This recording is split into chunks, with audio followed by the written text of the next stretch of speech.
conocemos este valor y conocemos este ángulo de acá, este ángulo es el ángulo, digamos, que relaciona la tensión de excitación con la corriente de armadura.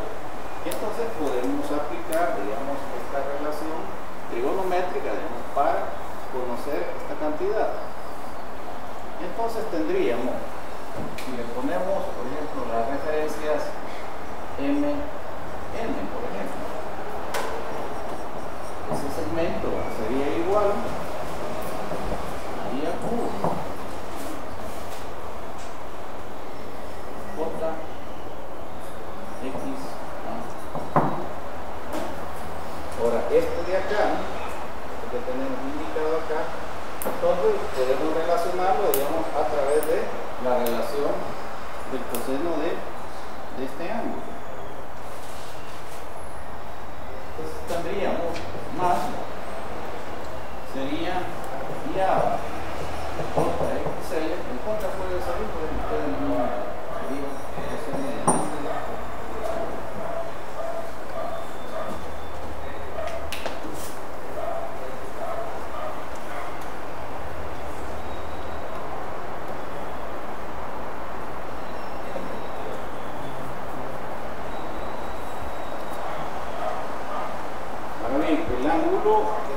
de ese mismo ángulo que tenemos indicado ahí, y eso ya lo habíamos anotado, es este mismo ángulo, el ángulo entre la tensión de excitación y la corriente, que es lo que hemos expresado acá. Este ángulo es el ángulo entre E sub F e I sub A, es decir, si este es E sub F y este es I sub A, entonces podemos ver que si proyectamos I sub A por el coseno de este ángulo es I A Q, o sea, todo esto lo tenemos acá, todo esto de aquí, y esto es I A Q. Entonces, este segmento se nos hace I A Q, sacamos factor común, y entonces aquí tenemos J XL más XA, es decir, tenemos la misma relación de reactancia síncrona y de cuadratura, pero esta vez ya no en función de I sub A, sino en función de la componente de corriente que actúa o que genera el flujo, digamos, en el eje de cuadratura. Entonces, esa expresión ya es incómoda poderla aplicar acá. ¿Por qué? Porque no tengo la relación de corriente, digamos, que exprese que, digamos, esa tensión, digamos, correspondiente está en serie, digamos, con este circuito. Entonces se complica. Entonces, pero factorialmente sí tiene explicación. Podemos relacionar, digamos, esa componente, digamos, a esa expresión. Entonces, tenemos que el segmento sería la corriente, que ya la tenemos, por la reactancia actuando en el eje de cuadratura. Podemos dejarle eso para indicar, digamos, que esa es la situación. Entonces, igual. Ingeniero, disculpe. Sí. Y cuando saca la deducción para la sección MN no me queda claro cómo se hizo esa. Bueno, mira, voy a ampliar esto de aquí. Ajá, eso. Tenés ahí. Tenemos la tensión terminal, ¿no? Y vamos a ver, aquí está el eje, digamos, donde está ubicada la tensión de excitación. Dijimos que 90 grados con relación a la corriente tenemos la caída por reactancia de dispersión. Eso es lo que tenemos acá.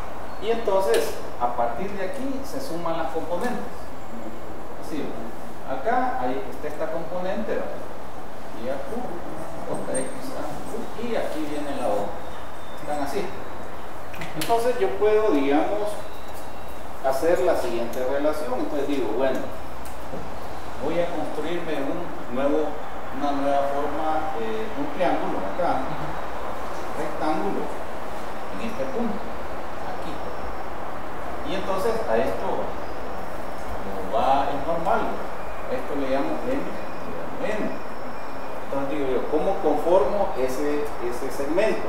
Entonces, como este también está normal a este, entonces digo yo, bueno, si lo proyecto acá, esto de aquí sería el mismo día Q otra vez que sea Q.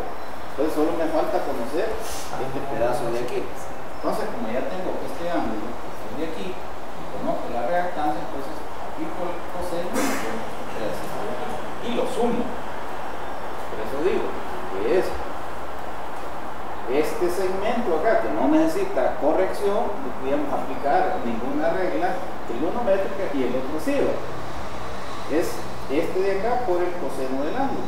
Pero cuando hago IA coseno phi, vuelvo a recuperar esta componente. Entonces ya puedo suponer que esa caída de reactancia sincronaria en función de la componente de corriente actuando en el eje de cuadratura.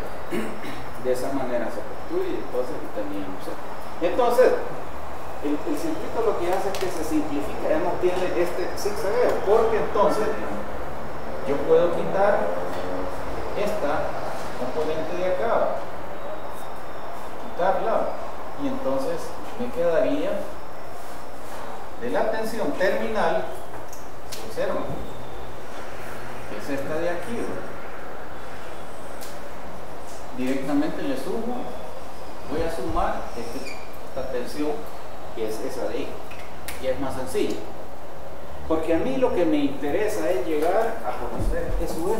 Eso es lo que me interesa. Estos son pasos intermedios, digamos, que no tienen interés, salvo, digamos, si quiero establecer alguna relación particular para la componente. Pero a mí lo que me interesa es, para tener B sub T e I sub A con ese ángulo, cuánta corriente debo de inyectarle al campo. Y eso solo lo puedo determinar si conozco SUF, y de ahí me voy a la curva característica de salida de generación de la armadura, la que está indicada ahí. Entonces igual, ya me volé, digamos, prácticamente este segmento de aquí, pero tengo ese otro, y digamos, está aquí. La caída por reactancia en el eje de, digamos, originada por la componente de corriente actuando en el eje de directa, tiene la misma dirección de SUF y tiene este valor. Entonces otra vez acá tengo que recordarme que aquí está la caída por reactancia y dispersión.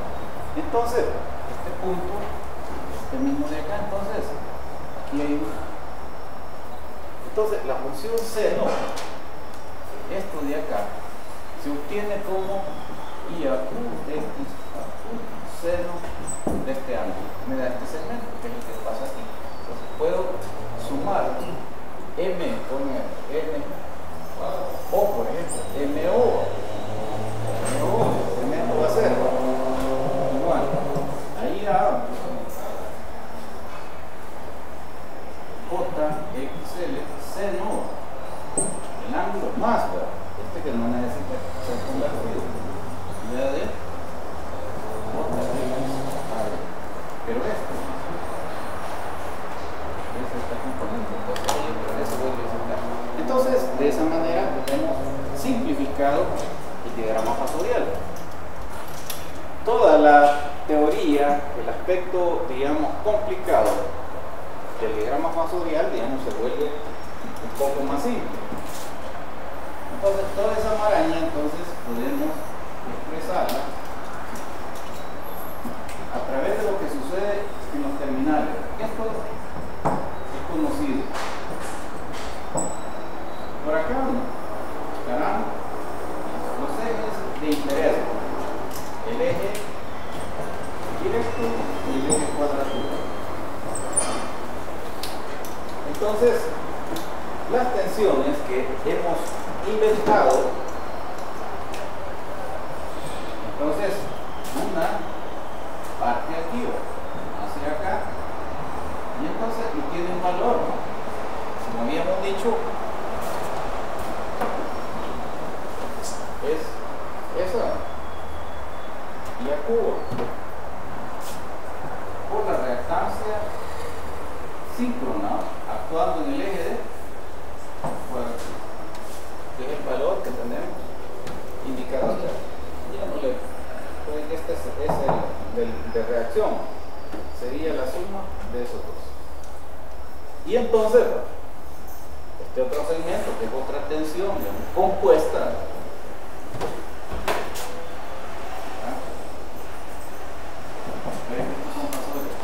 y adero corta X. Entonces, con eso ya tenemos este más esta caída de tensión compuesta y esta otra es esto. Y entonces con eso es, entonces ya puedo determinar dónde está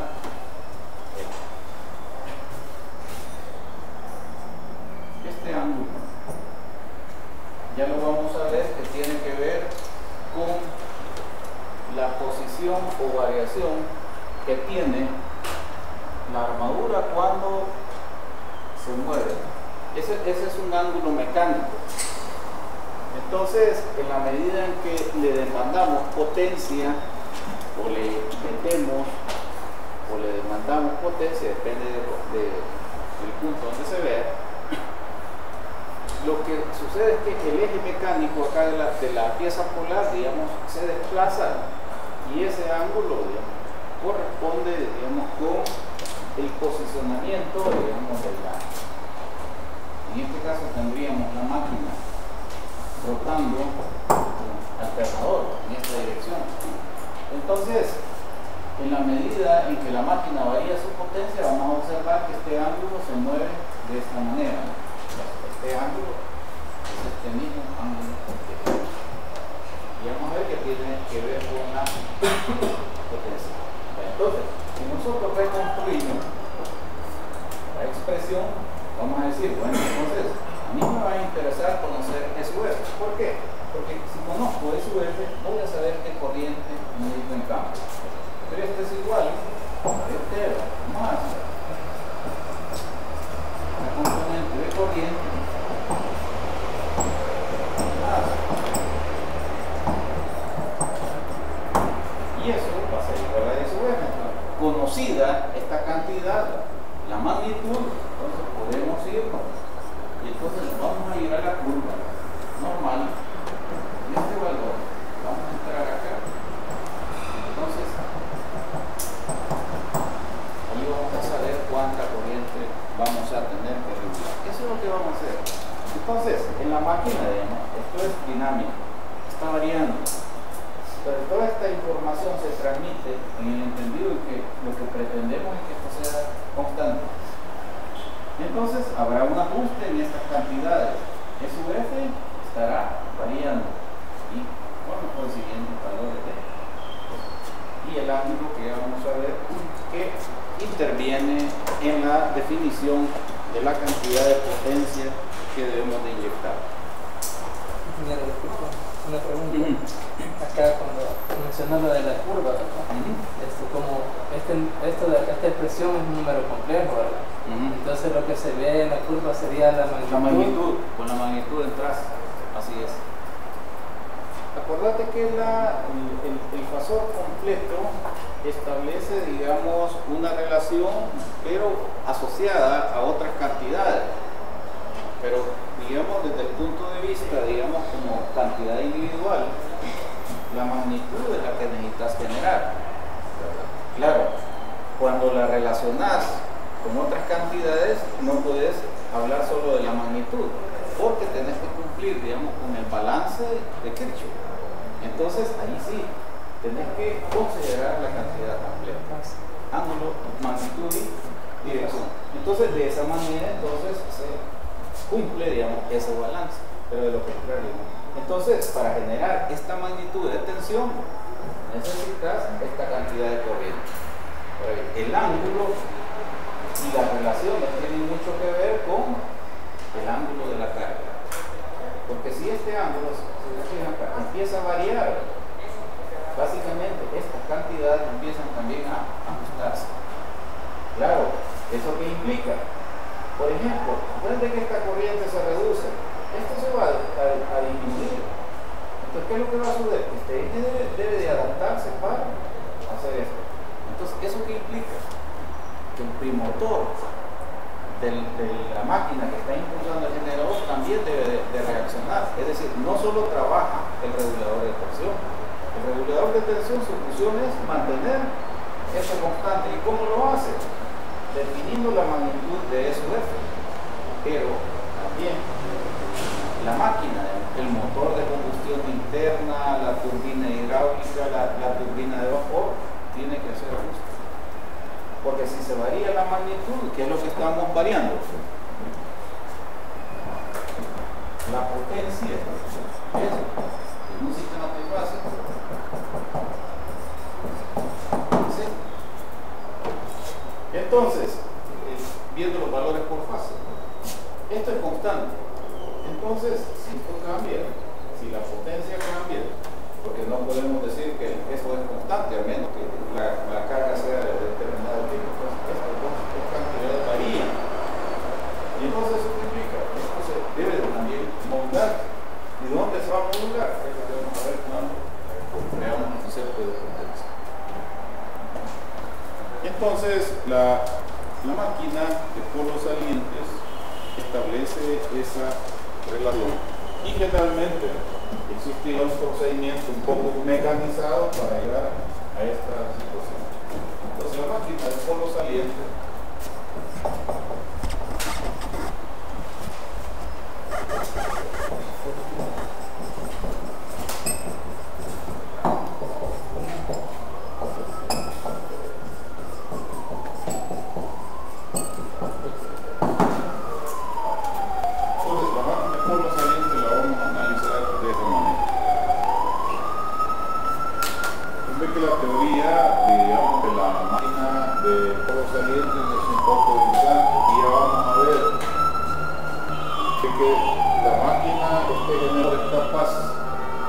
desarrollar potencia sin necesidad de excitación en el circuito de campo únicamente por la variación. Se fue cuando veíamos los sistemas magnéticos, cuando calculábamos, por ejemplo, la fuerza asociada, por ejemplo, a un circuito. Vamos a ver si donde teníamos cambio y entonces acá generábamos una pieza móvil. Entonces cuando calculábamos la fuerza del sistema decíamos, bueno, la fuerza tiene que ver, digamos, con el régimen de variación de la resultancia en función del campo magnético. Entonces esto, digamos, desarrollaba o permite cuantificar cuánta fuerza tenemos acá. Entonces, si tenemos fuerza y hay desplazamiento, tenemos energía asociada a ese desplazamiento. Entonces, cuando nosotros hacemos este esquema, hacemos mirar acá, entonces el sistema lo que mira es una estrella que va variando. Entonces se puede generar y ahí aparece una máquina. Eso es un concepto como de balanceable y es una manera de producir energía. Pero digamos, para la máquina de polos salientes, entonces existe un procedimiento. El paso que se hace es, a la hora de establecer este análisis, primero determinar el valor de ámbito.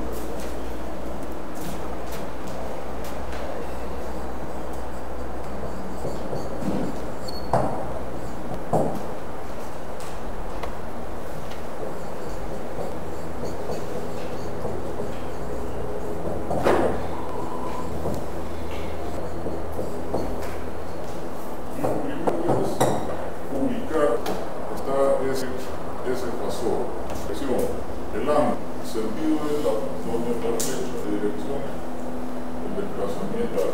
Entonces, ese ángulo vamos a ver con